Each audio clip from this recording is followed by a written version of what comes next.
Traditional hide tanning has disappeared in Europe. Nowadays, the leather is processed with industrial methods. As such, some European archaeologists have conducted experimental programs to recreate traditional tanning. However, these experiments often have limitations and conditions that affect their results. In contrast, in North America, indigenous communities continue to practice traditional hide tanning using methods passed down through generations. Portage College is one of the few institutions where these traditional procedures are still taught and preserved. This opportunity to learn directly from living tradition is what brought us to Canada.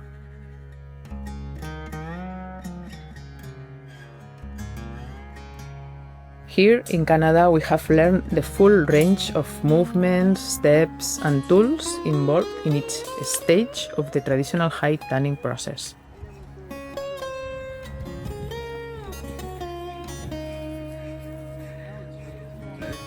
This hands-on experience is crucial for understanding the wear patterns and modifications on our archaeological bone tools. By seeing and practicing the techniques firsthand, we can better interpret the details on the artifacts at a microscopic scale and make more informed conclusions about how they were used in the past.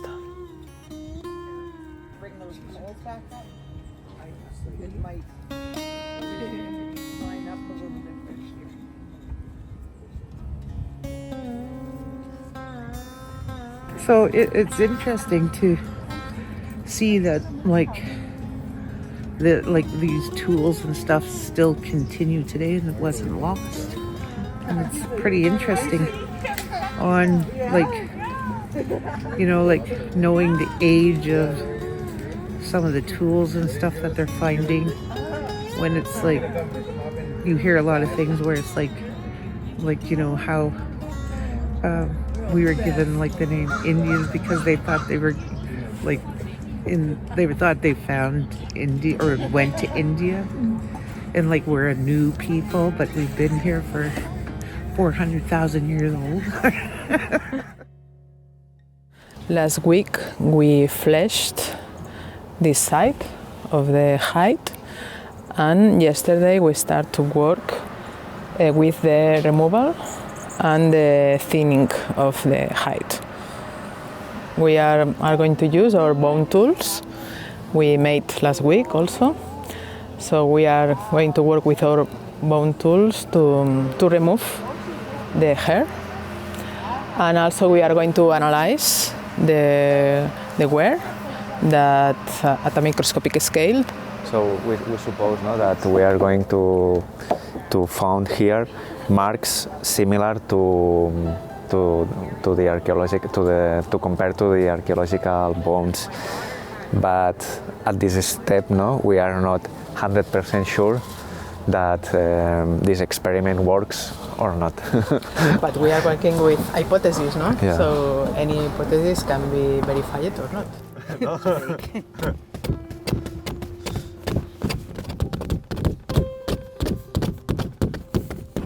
The main objective of our stay is to learn about the complete process of hide tanning in Cork, with a particular focus on the tools and techniques used.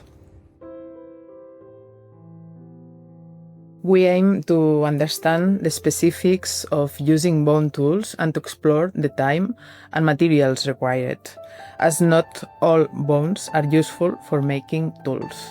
During the hide tanning process, they can be used several tools. Not only we are using these bone tools called fleshers, but they also use, for example, ribs of horses or deer. So we are going to test also how to work with ribs, because we also have in our sites some ribs with marks that could be related also to the hide tanning process.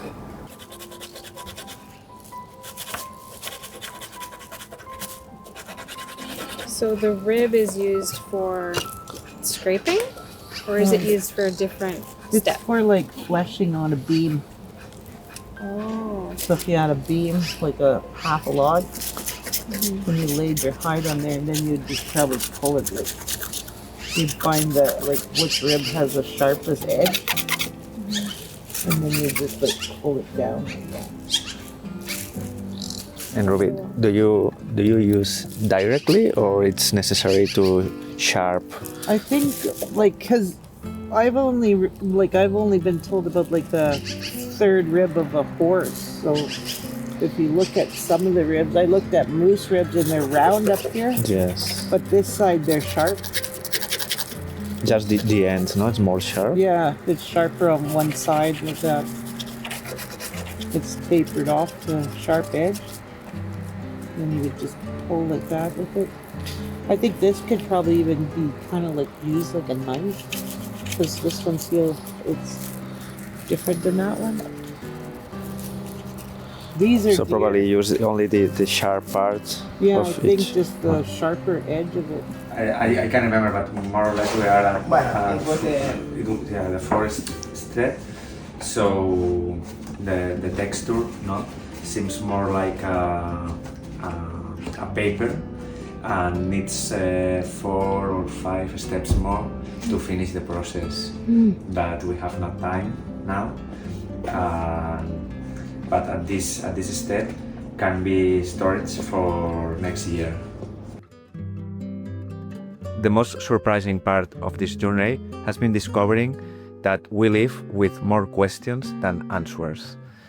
This outcome is important for scientific progress because it's open new opportunities for research.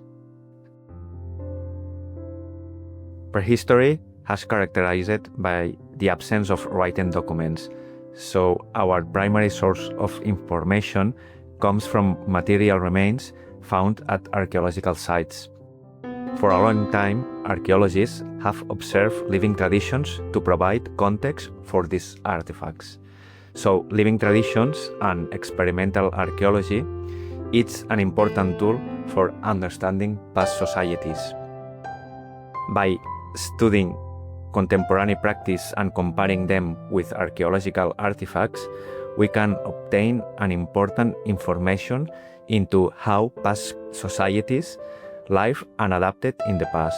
This approach helps bridge the gap between prehistory and living traditions.